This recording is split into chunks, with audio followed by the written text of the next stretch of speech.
What is going on, man? King Recon here, and I wanted to talk about that Final Fantasy 15 awesome sauce, man.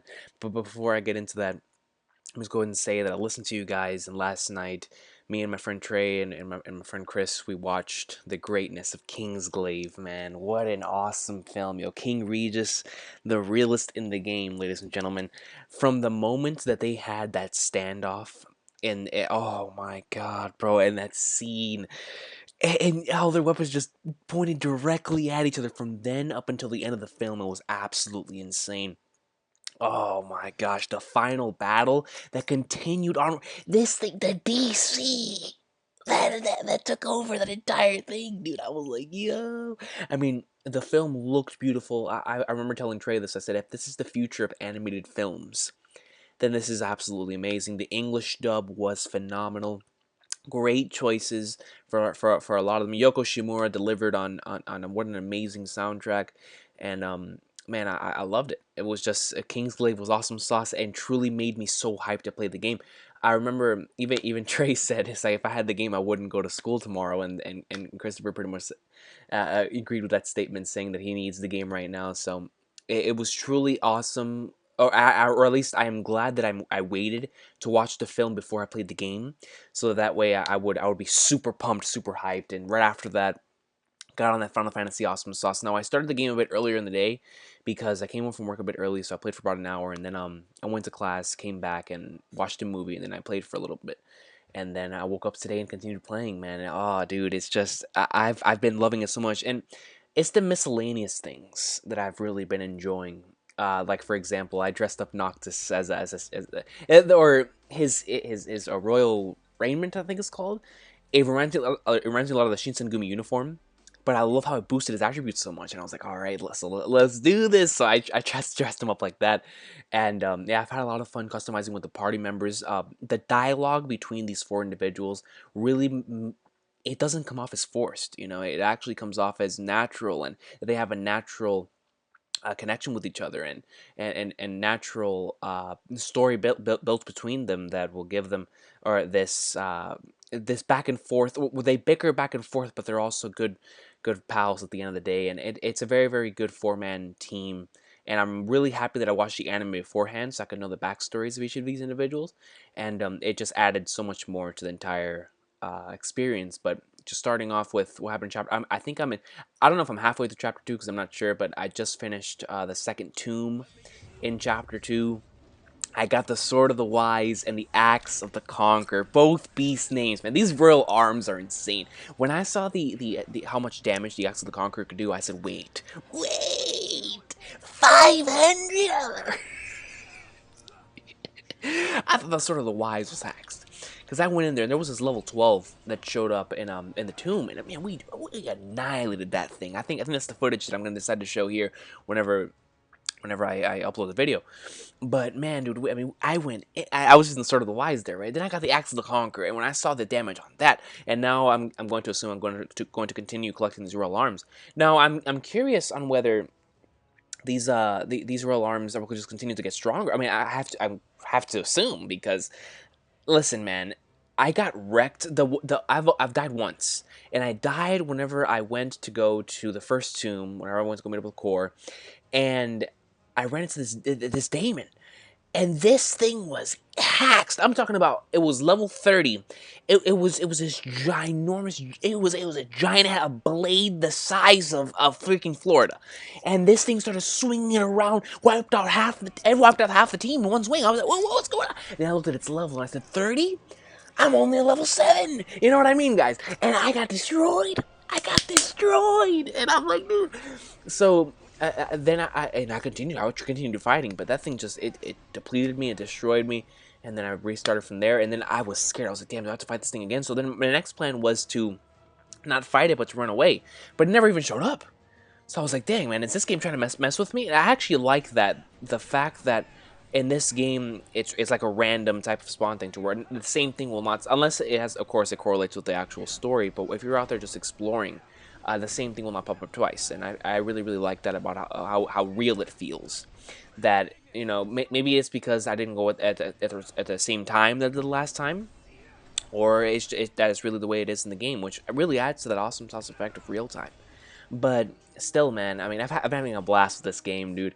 The open world exploration aspect is so awesome sauce. Like I said before, the miscellaneous things. I've been having a blast just doing the side quests. I remember I was doing that the side quest with the cat at that restaurant, and I was fishing, dude. I kid you not, I was fishing for like 45 minutes. That was pretty cool. I was that was pretty awesome sauce. I mean, I've never even fished in real life, but fishing in the game, that was pretty awesome sauce. I love how each of them have their own individual characteristics, to where like Prompto, he has his photography, and those photographs that he takes, man, they're really nice. And like, I can already tell because the pictures that they take with the regalia, which is something else, man. Me as dude, just customizing the car, it's beautiful. That's the first thing I did. But yeah, going back to Prompto, the photography aspect of it, you know, getting all these pictures of the journey. I have a feeling once I finish the game, and I'm like, man, dude, this is what we went through. And if it turns out like a Stardust Crusaders type of thing, to where you just look back at that one picture they all took in front of the regalia, man, I know it's gonna hit home in the feels, dude. So I'm looking forward to seeing how it ends in that aspect. But yeah, man, just I'm really curious on the story, you know, real time.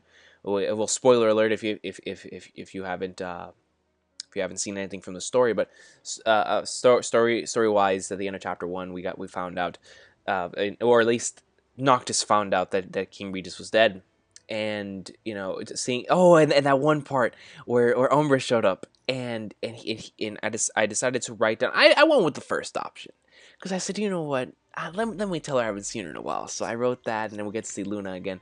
And I thought that was great. I thought that was awesome sauce to include that in the story. But man, dude, just so much, man. Like the moment I started playing, I couldn't even believe I was playing. And Cindy, oh my god, dude, she's gorgeous, man. Like I can't even begin to explain. So that was awesome. I remember taking a couple photographs there for sure, if you know what I mean. Of customizing the regalia thing itself is awesome sauce, because sometimes whenever I feel like driving myself, I drive it. If not, I let Agnes do it, man. And I like the difference into where if you've already been to the location, you can fast travel. But if you have not been to the location, you have to manually go there. And I think that's awesome sauce because it just gives you that journey aspect. Like, okay, I've been there, because the adventure, once you get there, then you can fast travel. It's the same thing that happens like in a story. Like, let's just say like let's take One Piece, for example. It takes like a really nice, well, you know, it also does in other RPG games, but it's just really nice how, because I originally thought that you were gonna get in the car and you were gonna drive around, and Ignis was gonna drive around no matter what. But the fast travel aspect of how you've already been there and then you can just fast travel back, but you have to get there initially in the car. I like that, and it brings that classic of RPG aspect there, which is pretty cool. I haven't even tried the wait time thing, man. That's how awesome the real time fighting is, man. I've been having a blast just warping around with Noctis going in, and dude, I love that warping ability, man. That dude Nyx in the movie, in Kingsglaive, my man was a boss. He was going in there like swimwear. No one could stop him. I mean, he was poning. He was poning. I was like, dude. That Kingsglaive movie was greatness, man. Absolute greatness, dog. But yeah, man, just been having a blast. Final Fantasy 15. Just still odd that it's here. It's actually here, and this is like the one thing that actually took me off of Call of Duty 4. Man, I've been playing Modern Warfare Remastered and a little bit Infinite Warfare. Man, Infinite Warfare is actually really fun, but mainly Modern Warfare Remastered. And I didn't even think Final Fantasy was gonna get me off the game. But I tried Final Fantasy, man. Like the moment I popped the game in, I've just been addicted, and I can't wait to continue playing. But yeah, man, it's just like I said before, the miscellaneous things, the smallest little details. Like that bit in the car, you know, customizing the regalia, customizing your characters, the way they look, and whatnot. You know, it's this miscellaneous small things. The dart game I played on the way there, the fishing game, you know, stuff like that. I really do enjoy in games because it adds more to what you can do overall in the grand scheme of things. And yeah, I like the aspect of how you level up whenever you go to a resting point, whether it be camp or in a motel or whatever the case may be. I like that aspect, that, excuse me, that you don't forcefully level yourself up through the old system that we had. Instead, you have to rest in order to gain your level up, instead of just doing it right off the bat. You know, you can level up and do it. Well, you can do your skills and ascension, well, in outside of the resting point, but at the resting point you do that. You can eat by whatever Ignis makes you. Um, you can look at the photographs by Prompto. So I think all that stuff is really awesome sauce, and it just adds to the overall you need to rest in the game, whether it be the hotel, the motel, setting up camp, whatever the case may be, and just the picture aspect. It's so many of the small things that are really making this game really big and great for me, and really adding to the overall scheme of things. So yeah, definitely I'm enjoying Final Fantasy 15 thus far. The battle, the combat is so much fun. I haven't even tried the wait time. The legendary turn-based game Final Fantasy. I can't get off the real time fighting aspect of it. But I'm super excited, man. I can't wait to continue playing.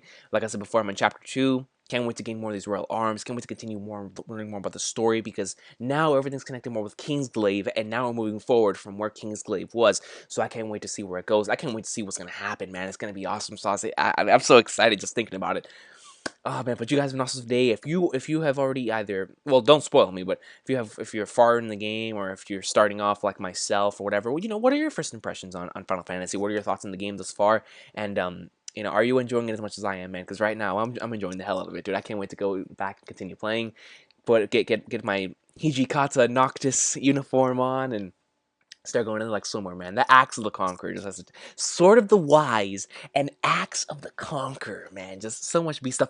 I love how whenever you level up, it plays the Final Fantasy VII victory theme. That's awesome sauce, man. That's completely awesome sauce, dude. That's so cool, man. And how you can do the Final Fantasy 1, Final Fantasy 7, Final Fantasy 13 soundtracks. Final Fantasy 13, man, listen to me.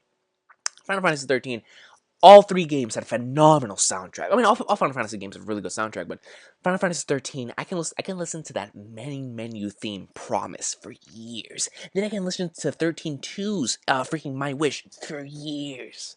Godlike themes. And then this game has main menu theme is absolutely insanely godlike too, man. So I can't wait, man. Final Fantasy 15, been really enjoying it. But these are over my first hype-gasm impressions, dude. This game is just so awesome. I'm so happy that it's here, and I can't wait to continue playing it more, man. So you guys have an awesome day. Thank you so much for watching, and I'll see you guys next time, man. Final Fantasy, awesome sauce, man.